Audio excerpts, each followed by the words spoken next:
When little children go out to play basketball these days, it seems most pretend to be Michael Jordan. And why not? He's become an icon of sports and television. They're two tiny windows onto the world, and thus he dominates their imaginations. But that is myth. And down here, well, that's basketball reality. Imagine what it's really like to be Michael Jordan. Imagine being assigned to the opposing center, giving up 50 pounds and 7 inches. Imagine that in the marquee matchup, he doesn't have to guard you, but you have to guard him. Imagine that every time your team trails by a basket with 10 seconds to play, you have to take the shot. And then in overtime, there's no time to be tired or injured or to want help from a teammate. It's you they're watching all over the country, all over the world, in fact. It's you they expect to win the game. Playing 52 minutes of a 53-minute contest, you're still required to make this kind of exclamation point at the finish. So, even as the children say, I'm going to be Michael Jordan someday, you wonder if somehow, amid the injuries, the fatigue, and the expectations, he'll find a way to be Michael Jordan again tonight.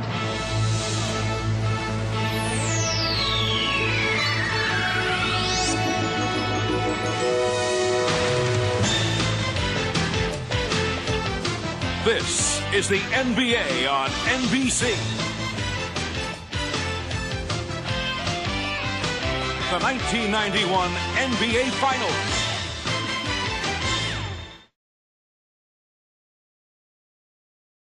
In just your 4th season, you've established yourself as an intimidating force on both ends of the court, leading the Chicago Bulls to a 50-32 record, their best in 14 years.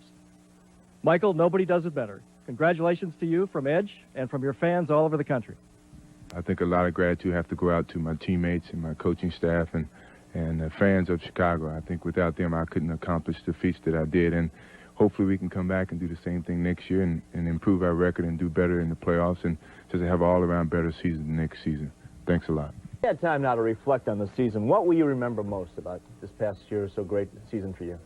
Well, I think it's just the way that the team came together, and although we didn't look as good as most teams did on paper, we really went out and played hard and accomplished a lot of feats that a lot of people didn't think we could accomplish. And individually, I think it helped me show all-around talents that I felt I had, and my teammates had a lot to do with that. It has to be a frustrating feeling to sit here and watch the two teams playing the playoffs despite the fact you had the great year. What's missing from the Bulls that will get you up to the next level? I think our primary goal is to get another score because I think that most teams play against us really feel they have to stop me to stop the Chicago Bulls. And once we feel that we can get another scorer who can take up that leadership and that scoring, I think it's going to make us a much better team.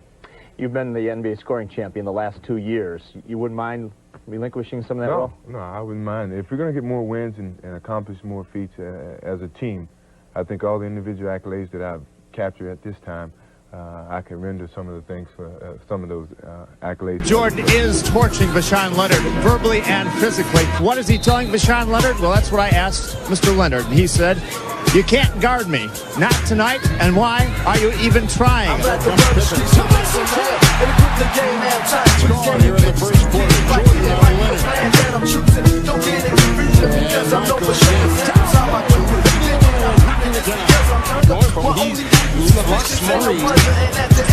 Takes the three, hits Jordan over 100% down.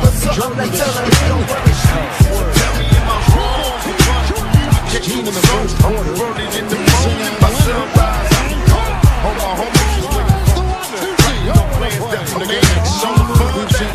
Well, last game when we played, he said, let's go one-on-one. They were 25 points up.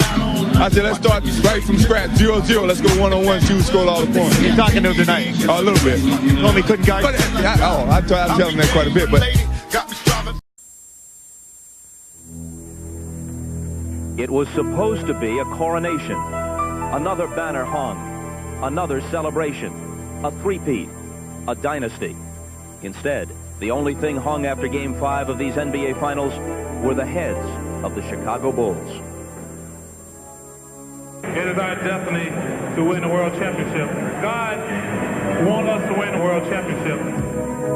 Whether divine inspiration plays a part in this may be questioned, but there's no questioning the fervor with which Barkley is spreading the word. Sometimes he does it with a smile, but it's more than just talk. The Phoenix Suns have become much more combative, more sure of themselves, and now they're playing championship ball.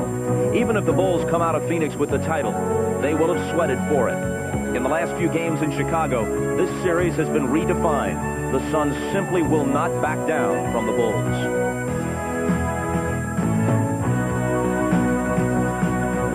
The Bulls are still flirting with history, but they could be flirting with disaster as well.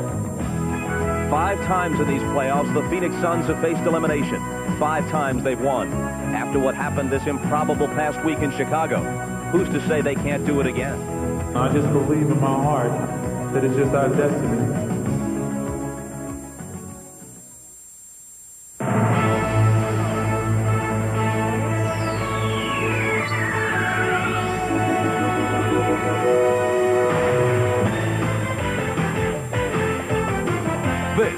Is the NBA on NBC. The 1993 NBA Finals.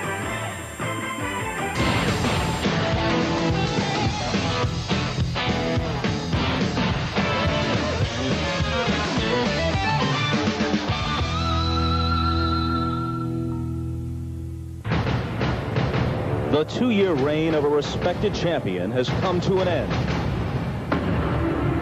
And now 2 new teams vie for the NBA title.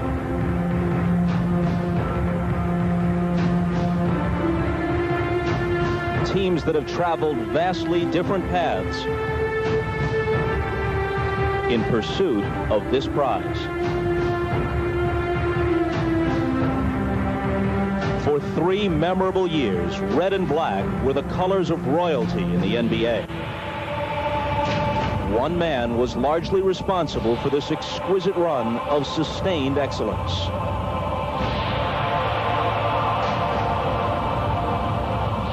Now, in his first full season back from retirement, Michael Jordan has done what seemed impossible. He has added to his already exalted reputation. He led the Chicago Bulls to an historic regular season, and they've continued their run of superiority into the playoffs. Overshadowed by the Bulls' dominance, the Seattle Supersonics got here by shaking off the specter of past failures. Now these Sonics step onto the NBA's biggest stage for the first time against a team many have already declared the best of all time. An assessment the Sonics could alter, but only by pulling off one of the greatest upsets in sports history. Game 1, next.